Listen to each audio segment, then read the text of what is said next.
Alright, Logan, this is for you. Kiss, kiss. Welcome back, everybody. Today, we are going to be doing a workout that Logan Collins actually sent me. And for those who don't know who Logan Collins is a perennial games athlete. And I say perennial, I mean multiple years. I think that's the right word. Not really sure. All right, without further ado, let's start the workout, talk about it, all that good stuff. All right, so we're off in 3, 2, 1, getting it. So, Logan sent me this, I don't know, a couple weeks back.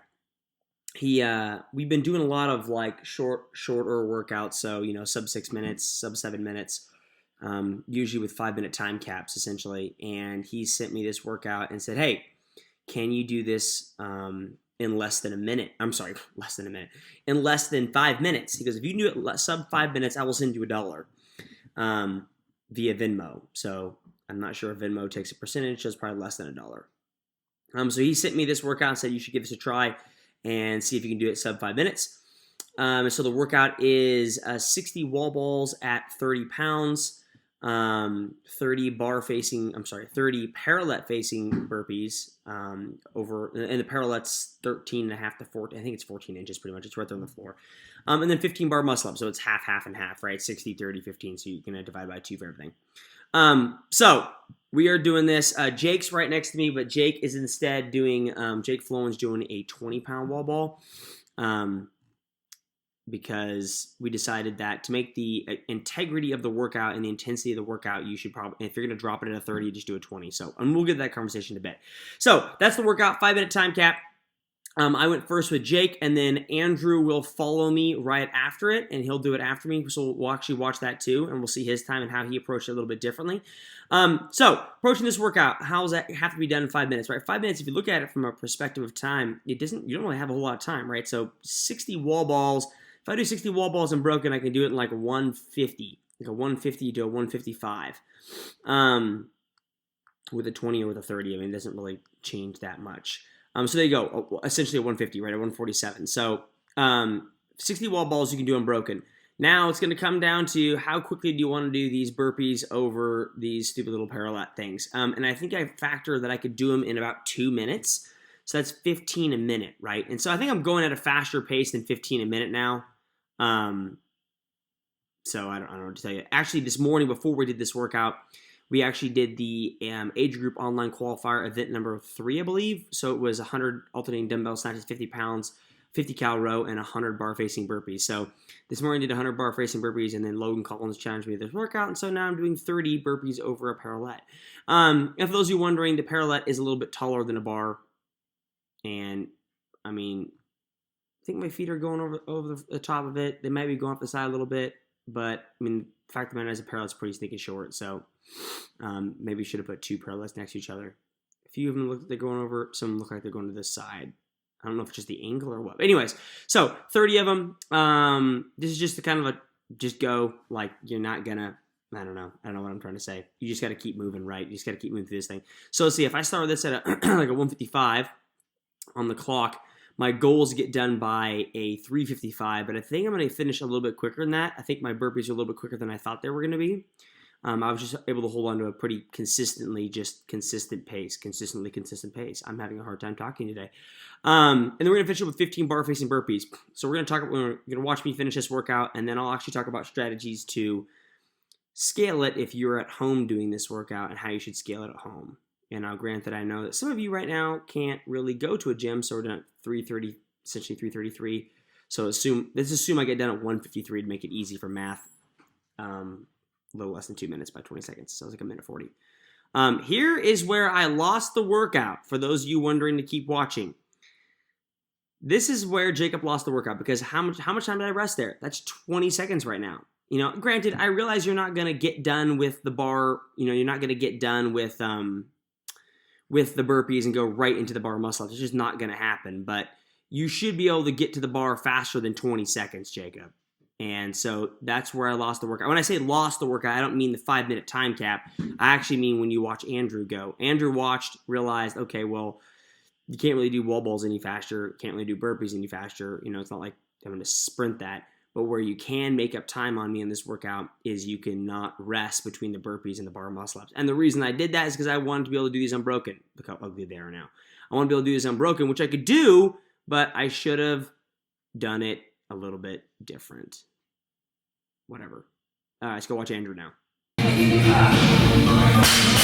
All right. Logan, I still love you.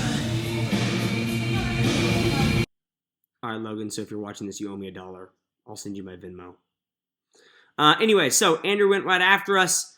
Same workout, 60, 30, 15. For those of you that are at home that are wanting to do this workout and you're like, okay, how do I scale this workout? How should I do it? First of all, the intensity is the part that matters, right? So I would suggest that the wall balls should be unbroken, right? I mean, if you do 45 and 15, big whoop, you only broke it once.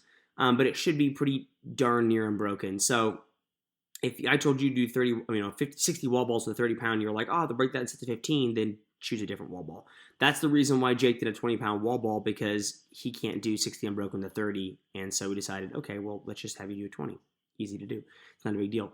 So you did 20. Parallettes, there's obviously no scale for, burpees over a parallel, facing the parallel. There's no scale for that. If you don't have a parallel, that's really easy to get around. Just do a bar. I mean, the bar is a little shorter than the parallel, but whatever. If you want it to be really RX, do it RX, you can just easily stack the bar on top of plates to give you that 14 inches that you need, or 13 and a half, whatever we jumped over to get there.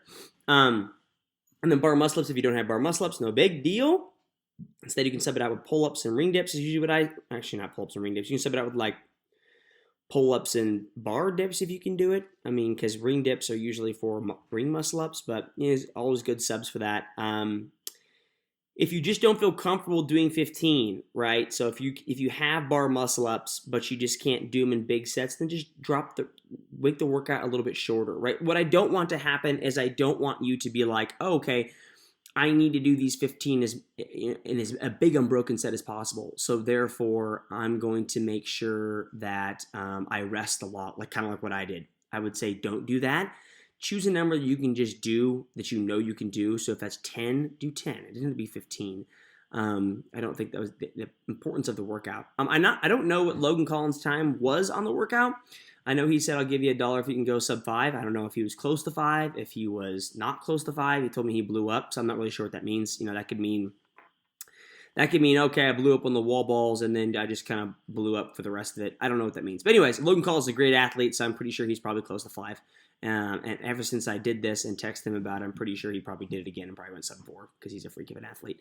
So Andrew's doing this. Andrew was a little bit behind me, a couple seconds off the wall balls, but as you can tell, his burpees are pretty smooth. I would actually clarify and say they're probably faster than mine right now. You could tell he's hauling tail, and that's because he knows my time.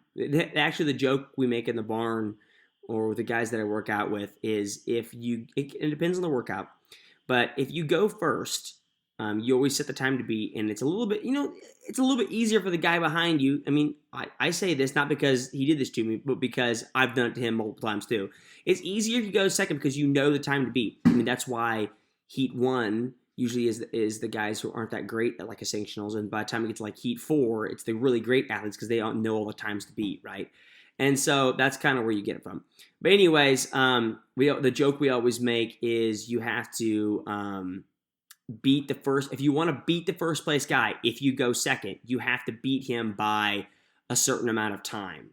You can't just beat him by like 2 seconds because it doesn't count because you knew his time. So see, I jumped up at 3:53. He jumped up at 3:38. So he jumped up the bar 15 seconds faster than me. So that's kind of the joke, is like if you go up second, you always know the time to beat. But so you can't just beat the guy by 5 seconds or 10 seconds. You have to beat him by it kind of depends on the workout. Usually we say 90 seconds, but that's kind of for a longer workout. I mean, like a workout like this, you're not going to beat somebody by 90 seconds. That's just too much time in this workout. But that's kind of the joke we make. So here he goes. I think he's got 2 more. He's got 1 more after this. Oh, no, I think he's got 1 more now. No, that was it. Okay, there, 4:21. So, freaking solid time, and we obviously clapped for him and gave him kudos for his impressive performance. So, actually, this is a bonus workout. Bonus workout, guys. After that workout, we rested 5 minutes, or I rested 5 minutes. Andrew did not do this. I rested 5 minutes and then did the Atlas qualifier, which we're going to skip around. We're going to do jump cuts here because no one wants to watch me do 100 double unders. It's fine. So this was the Atlas, not qualifier. It was the Atlas workout I was supposed to do at the Atlas Games. We got canceled because of the coronavirus.